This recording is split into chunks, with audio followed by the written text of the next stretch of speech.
14절부터 읽었지만 그 상황을 좀 아시려면 13절 한번 보세요. 왕이 이르되 너희는 가서 엘리사가 어디 있나 보라. 내가 사람을 보내어 그를 잡으리라. 왕에게 아뢰어 이르되 보라 그가 도단에 있도다 하니.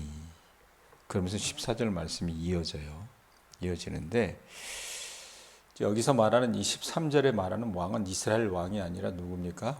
이스라엘이 적국이었던 아람이라고 하는 나라의 왕이 계속된 어떤 기습 작전을 통해서 이 이스라엘을 괴롭히려고 했는데, 그럴 때마다 군사를 데리고 가면 이스라엘 왕이 피하고 이런 일들이 있었던 거예요. 하도 신통방통하니까 도대체 누가, 우리들이 얘기한 것을 누가 저들에게 소통을 하기에 이런 일들이 있는가. 그래서 전전긍긍했는데 이 왕의 부하 중에 하나가 얘기하기를 하나님의 사람 엘리사가 이스라엘 왕에게 그것을 이야기합니다라고 얘기를 하니까 어떻게 해요?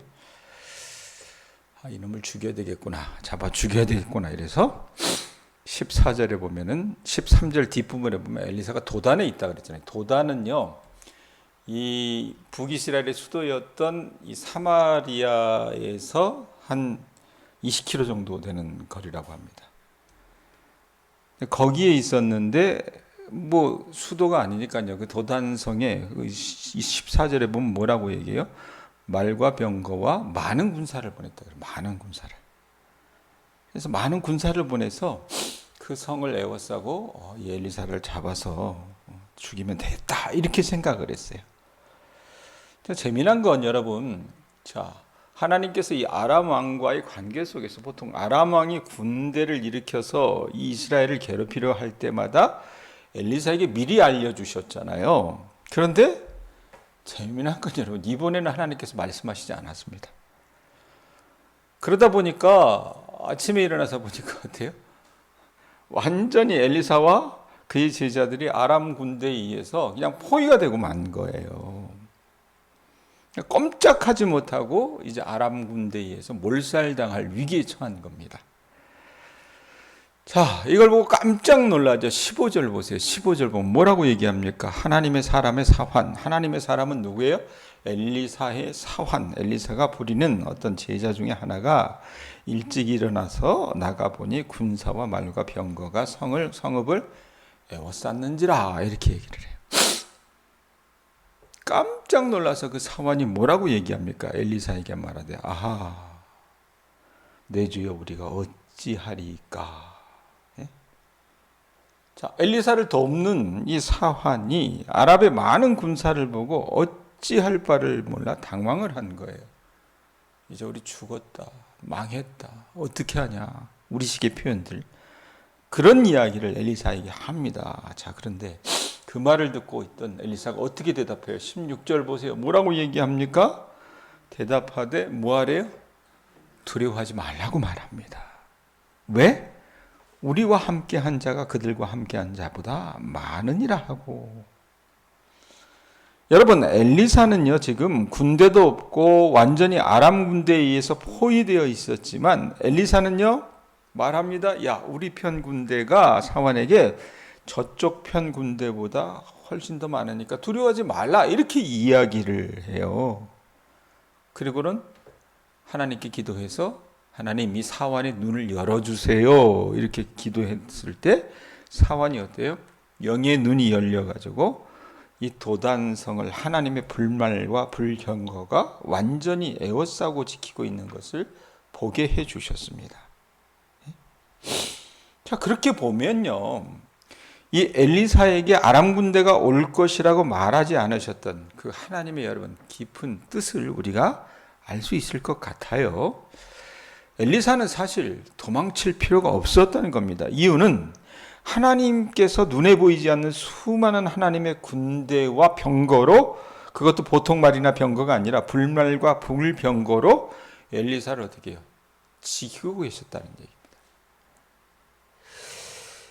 이것도 여러분 우리에게 중요한 교훈을 주는 말씀일 것 같아요. 여러분, 우리가 이 땅을 살아나가면서 하나님의 말씀을 믿고 순종하며 살아갈 때 하나님은요, 당신의 자녀인 우리를 그냥 내버려 두시는 것이 아니라 하나님의 군대로 지켜주신다는 것을 아실 수 있기를 바랍니다.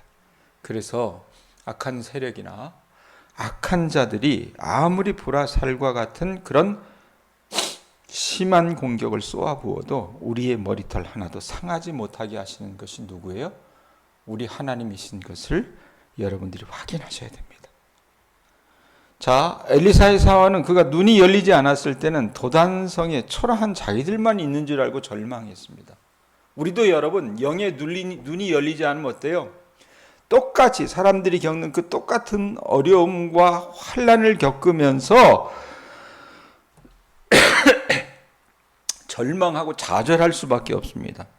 이제 죽었구나 이런 생각밖에 못한다 그 말이에요. 자, 그런데 어때요? 영의 눈이 열리게 되면 하나님이 우리를 지키고 계신다는 것을 우리가 보게 됩니다. 그 세상의 위협과 그 어려움들보다 더 큰 하나님의 군대와 그 하나님의 군인이 우리를 지키고 계신다는 것을 여러분 우리가 체득한다 그 말이에요. 지켜주시는 하나님을 여러분 우리가 만나게 된다 그 말입니다. 저는요 우리 교회 교인들이 순탄하고 평탄한 삶을 살기를 위해서 기도하기도 하지만 인생이라고 하는 것이 여러분 우리 바람대로 되지 않잖아요. 때로 여러분 우리 주변을 여러 가지 위협과 환난이 둘러칠 수 있습니다. 그럴 때 제가 우리 교우들을 위해서 기도하고 싶은 것은 이게 여러분 절망하거나 좌절하지 마시기 바랍니다. 이유는 뭡니까? 하나님께서 엘리사를 지키셨던 것처럼 당신의 자녀인 여러분들의 삶을 지켜주실 것을 믿기 때문입니다. 그것 가지고 여러분들 살아가실 수 있기를 바랍니다. 자, 그러고 나서 18절 보세요. 어떤 일이 벌어집니까? 아람 사람이 엘리사에게 내려오며 엘리사가 여호와께 기도하여 이르되 원하건대 저 무리의 눈을 어둡게 하옵소서 하며 엘리사의 말대로 그들의 눈을 어둡게 하셨다라고 하는 말씀이 있어요. 자, 아람 군대는 여러분 하나님의 그 불말과 불병거가 보여요? 보이지 않아요? 안 보이죠. 많은 수의 군대를 데리고 갔고 말과 병거를 가지고 갔기 때문에 이제 이 도단성을 그들이 침공을 하면 엘리사를 잡아오겠거니 해서 그렇게 그들이 갔는데 어떤 일이 벌어집니까? 글쎄 엘리사가 하나님 앞에 기도해서 그 많은 군대를 간단하게 이스라엘의 포로로 만들어 버렸습니다. 엘리사는 하나님께 기도해서 아람 군대의 눈을 어둡게 해달라고 기도를 했던 거예요. 하나님께서는 엘리사의 그 기도에 아람 군사들의 눈을 어둡게 해주시는 응답을 해주셨습니다. 여러분 아람 군사의 눈은 이제 보아야 될 것을 보지 못했어요. 갑자기 앞이 안 보이는 거예요. 그래서 자기들이 체포하려고 했던 이 엘리사조차도 누구인지 판별하지 못할 정도로 어때요? 그냥 앞이 안 보니까 깜깜하고. 생각을 해보세요 여러분. 우리가 멀쩡히 있다가도 갑자기 눈에 이상이 와서 뭐가 뿌옇고 이러면 정신이 사납잖아요. 이 젊은 군사들이 여러분 가서 엘리사를 잡아오려고 했는데 하나님이 그들의 눈이 안 보이게 하시니까 정신도 산란하고 어쩔 줄 모르는데 엘리사가 어떻게 합니까? 그 많은 군대를 끌고 이 도단성에서 사마리아까지 20km 정도를 데리고 갑니다. 자, 20km 정도는 여러분 성인이 이 군사들이 그냥 군장이나 무기를 들고 한 4-5시간 정도 걸어가야 되는 거리예요. 그런데 앞을 못 봐요 지금. 그럼 제가 봤을 때는 2-3배 걸리지 않았을까 싶어요. 1-2배 정도. 예? 그러니까 하루나 이틀이 걸리지 않았을까라는 생각을 좀 합니다. 자, 그런데 끌려가면서 이 아람 군사들이 어떤 생각을 했겠어요? 예? 엄청난 아마 두려움에 휩싸였을 것입니다. 야, 우리가 저 엘리사를 붙잡아 가려고 하는데 결국 우리가 붙잡혀서 이제 죽게 되었구나. 이 생각을 했다고 말입니다. 자, 엘리사가 그들을 데리고 이 북이스라엘의 수도였던 사마리아로 이 병사들을 끌고 갑니다. 그러고 나서 그 사마리아 성에 도착한 후에 하나님께서 아람 군사의 눈을 딱 뜨게 해주신 거예요. 이제껏 보이지 않던 것이 보이기 시작해요. 시력이 회복이 되니까 자기들이 어디에 와 있어요? 글쎄 북이스라엘의 그 수도였던 사마리아 그 성 가운데 포로로 딱 잡혀 있는 게 보이는 겁니다. 얼마나 당혹스러웠겠습니까? 도단성을 포위해서 엘리사를 잡아가려고 했는데 오히려 적국의 수도에 갇혀서 이제는 어떻게 해요? 죽을 날만 기다리는 겁니다. 자, 이러니 어때요? 북이스라엘의 왕이 얼마나 여러분 기세가 등등했겠어요. 그래서 어떻게 얘기합니까? 21절 보세요. 뭐라고 얘기합니까? 21절 보면 뭐라고 얘기해요? 이스라엘 왕이 그들을 보고 엘리사에게 이르되 이러면서 뭐라 그래요? 내 아버지요? 뭐 한다 그래요? 내가 치리까? 내가 치리까? 이렇게 물어요. 이게 뭔 말이에요? 내가 이놈들 다 잡아 죽일까요? 당연히 그렇게 해야죠. 여러분, 우리 일반인의 눈을 가서 놓고 보면. 자, 그런데 엘리사가 뭐라고 대답합니까? 22절 보세요. 22절 뭐라고 얘기합니까? 읽습니다. 시작. 대답하되 치지 마소서. 칼과 활로 사로잡은 자인들 어찌 치리까?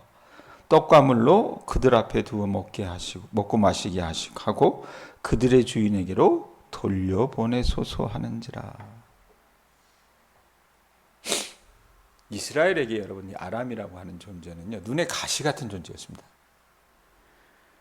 이스라엘이 잘못할 때마다 하나님이 이 아람을 비롯한 열방들을 통해서 이스라엘을 징계하셨잖아요. 그 도구 중에 하나가 이 아람 군대예요.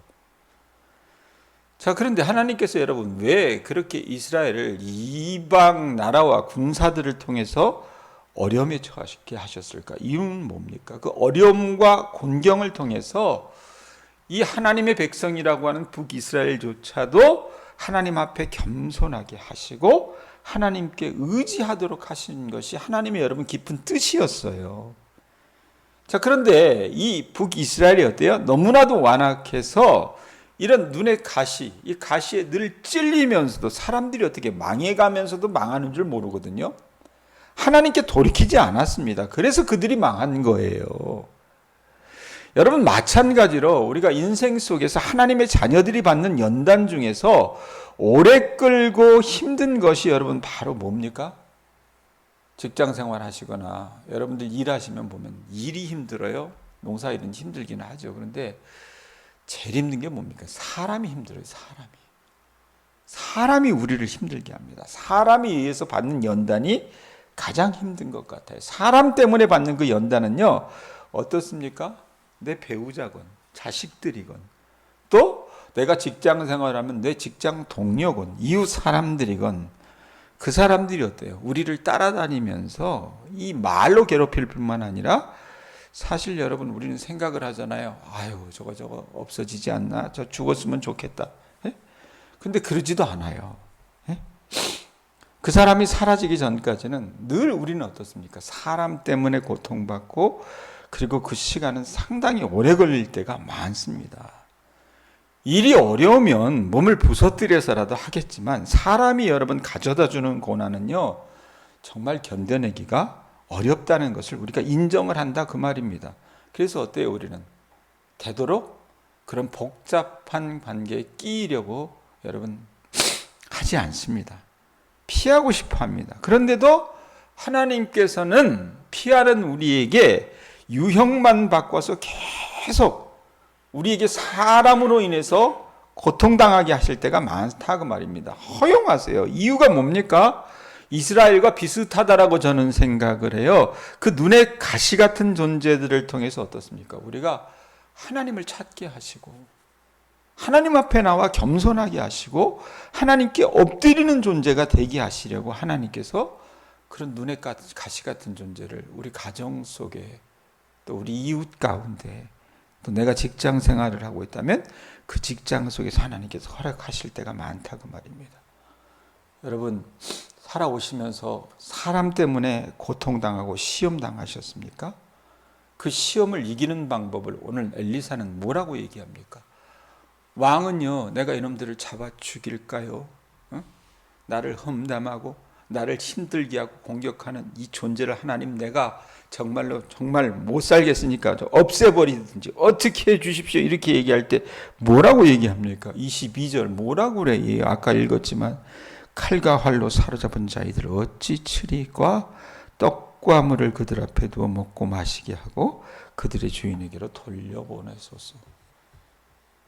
이게 하나님의 방식이었고 이걸 여러분 우리가 하나님은 모방하기를 원하셨던 것 같습니다. 예? 여러분 사람 때문에 힘드시죠? 사람 때문에 여러분 고통당하고 계시죠? 그 시험을 이기는 방법은요, 무엇보다도 하나님 앞에서 여러분 어때요? 우리가 우리 자신을 겸손하게 낮추고 절대로 그 존재에 대해서 악감정을 품지 않고 그 존재를 대적하지 말고 오히려 나라고 하는 이 연약한 존재를 하나님께서 저 형제 자매를 통해서 깎아 나가시기 위해서 그 사람을 쓰신다고 생각하시고 아하 저 사람은 나 때문에 수고한다고 생각하시고 고맙게 여러분 대접하실 수 있기를 바랍니다. 원수에게 여러분 고마워하고 내가 사랑을 베풀 때 그들은요 이미 미워하고 공격해야 하는 마음이 없어져 버리는 것입니다. 우리는요 나를 미워하는 자가 죽게 해달라고 기도해서는 안 돼요. 우리는 그 사람이 변하여 새 사람 되어서 하나님을 정말 두려워하는 자가 되게 해달라고 여러분들이 기도하실 수 있기를 바랍니다. 그렇게 우리가 여러분 우리 자신의 삶을 관조하고 겸손해지기 시작하면 그 가시 같은 존재도 여러분 어떻습니까? 하나님이 편한 이웃으로 만들어 주실 줄로 믿습니다. 정리합니다. 여러분 우리가 예수를 믿건 믿지 않건 간에 사람들은 세상에서 저마다 자기 힘과 자기 지혜를 믿고 살아갑니다. 그래서 되도록 많은 돈을 벌려고 애를 쓰고 사람들과의 관계를 통해서도 자기를 도울 수 있는 그런 사람들을 만들려고 애를 씁니다.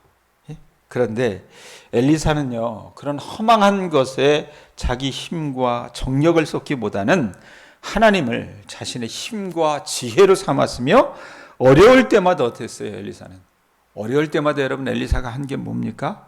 하나님 앞에 나아가서 그분께 간구함을 통해서 하나님의 돕는 손길을 경험했던 것을 우리가 이 6장 말씀을 통해서 확인할 수 있다고 말입니다. 여러분 하나님은요 물에 빠진 우리의 도끼자루를 떠오르게 하시지는 않으시겠지만 우리가 겪는 이 집안의 재정 문제나 또 삶의 문제를 여호와 이레의 방법으로 준비해 주시는 분입니다. 그거 믿으실 수 있기를 바랍니다. 하나님은 우리가 하나님을 의지할 때 적의 전략을 알게 해 주셔서 속지 않게 해 주시는 분이라 그 말입니다. 이 험한 세상 여러분들이 살아나갈 때 여러분의 잔꾀나 여러분의 어떤 경험을 의지하지 마세요. 여러분 지금은 시대가 그런 시대가 여러분 아닙니다. 정말로 여러분들이 이 땅에서 바로 살아나가기를 원하신다면 하나님께 지혜를 달라고 구할 수 있는 주님의 자녀들 되실 수 있기를 바랍니다. 그 주님이 주시는 지혜를 가져야만이 여러분 내가 이 요지경소 같은 세상 속에서 속지 않고 살아갈 수 있는 겁니다. 그리고 하나님의 불말과 불병거가 우리를 지키고 계신다는 것을 우리 교우들이 좀 보셨으면 좋겠어요. 우리는 여러분 그것에 대한 믿음이 없기 때문에 어떻게 해요? 내가 지키려고 해요. 내가 여러분 어떻게 방비하려고 합니다. 자 그렇게 보면 여러분 어때요? 허허실실이 너무나도 많아요. 구멍이 많다 그 말입니다. 그런데 정말로 여러분 우리를 지키고 계신다는 존재가 하나님이라는 것을 여러분들이 본다면 여러분 어때요? 우리를 대적하는 그 모든 자들을 여러분이 두려워하지 않게 된다 그 말입니다. 그렇기 때문에 오늘 말씀 6장 전체가 주는 그 메시지처럼 우리를 힘들게 하고 버겁게 하는 그 존재들을 여러분 어때요? 미워하거나 적대시하지 마시고 오히려 어때요? 그 사람을 통해서 하나님께서 나를 연단하신다라고 생각하시고 고맙게 여기고 선대해 주심으로 미움도 사랑으로 바꾸어서 이겨나갈 수 있는 주님의 자녀들 되실 수 있기를 축원드립니다. 여러분의 삶이 천국이 되었으면 좋겠습니다. 기도합니다.